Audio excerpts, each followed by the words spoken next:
Hey everybody, Brian Boyle here, and welcome to episode 37 of The Mesh Tongue. And hope you all had a great weekend. Hope you had a fun time watching the Super Bowl yesterday. And thanks for the questions, comments, and all of the love that you keep sending my way. If you've got some questions or something that you'd like me to answer, maybe it's just thoughts on something that you want to consider trying. It doesn't even necessarily have to be a question, but hey, I guess that is a question. But what would you think about this? Not necessarily something you want me to broadcast out. Send it to Brian at company5k.com. Always check out runpainless.com. Feel free to leave comments on the blog there as well. That way we can get this information out to everybody.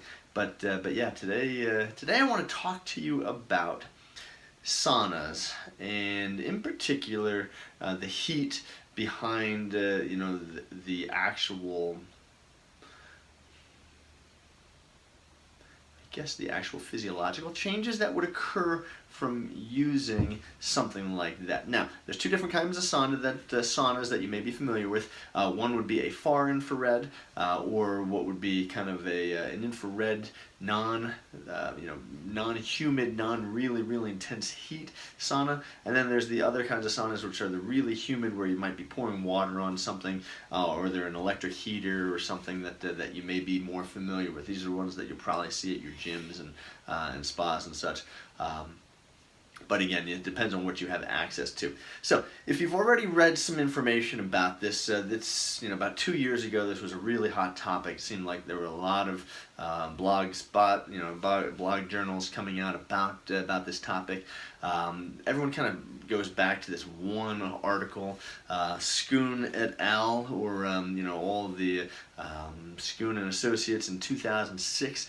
Put out a pretty interesting research piece that talked about some really high-level athletes, and they took just a handful, so a small sample size, which is always an issue when you have a small sample size. It's not this longitudinal study with 70,000 people. It was in rather small, less than 10 highly trained runners that they took them through a 3-week cycle of sauna training, and they went on average for about 30 minutes after their exercise.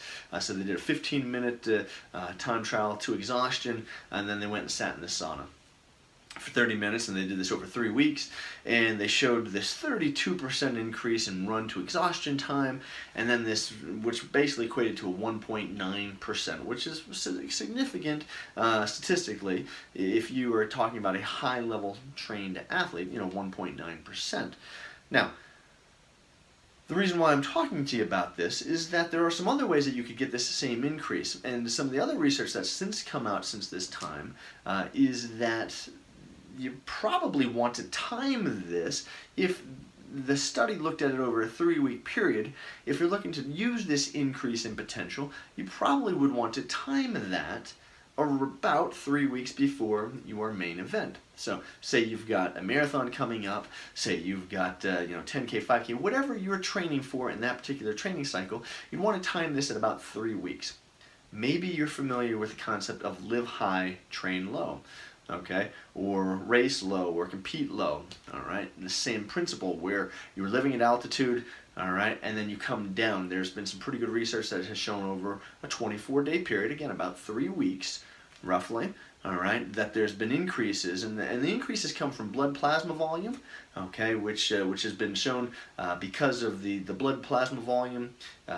Typically with things like an increase in proteins in the blood, which occurs through exercise. When you're at altitude and then you come down to sea level, that there's this massive increase in the blood volume. This is what is responsible for the early onset of the endurance capacity, because the higher blood volume means that there's more blood getting to the heart. When that higher blood, or the greater amount of blood gets to the heart becomes more efficient, has to pump less to get the same amount of oxygen to those muscles. In theory, then you should be able to increase your endurance. So, again, say about 3 weeks out, you would want to try these. That's what I think everyone else is missing.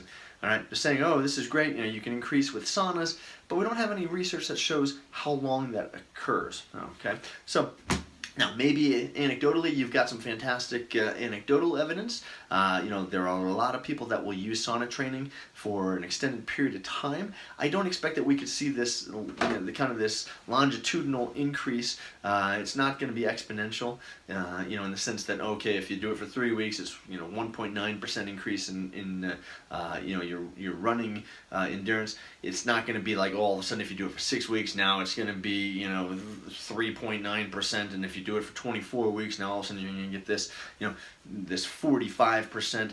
I don't think that we've seen any of that, but we do know that it does increase your human growth hormone, which is responsible for a lot of things, especially recovery in the body. So that if you're training heavy and you're using the sauna to release this heat protein, which would then increase the blood volume, and it's also releasing the human growth hormone that you should, in theory, recover faster. So there's still some benefits to that, but I think what you're going to see is probably if you're timing this thing and you say, all right, I'm going to time this for 3 weeks out. I'm going to go in 30 minutes after a session, okay? And it's going to be dependent on which you're using. It seems to be that the research out there is showing that the far infrared, it's a little bit lower heat, all right, but it penetrates deeper, so you don't have to have as much heat. Okay, people can tolerate that a little bit more versus the Finnish, from Finland type of sauna, which is a really, really hot, maybe like 160 to 170 degree heat, really high humidity. People don't always tolerate that as well, so you have to kind of play with that. But it sounds like if you can do this about 3 weeks out, especially for a really high level trained athlete, you should see this significant increase. And as I say, will you see the increase over time? Who knows? So it might be worth your while to kind of afterwards, if you're looking just for the recovery aspect of that, great. But you may want to time this in your training cycle so that you're training, and then you're going to add this extra piece in just to increase your times, in the races if you're looking for that little bit of the edge. So hope this helps. I'm going to do a blog post about this, so I'll have some additional information in there. Check out runpainless.com. Appreciate you checking in. Appreciate you sharing the love and sending this to your friends and family and training partners. Always, appreciate that. Just remember, as I always say, don't go hurting yourself to come back and check this out, and we'll catch you next time.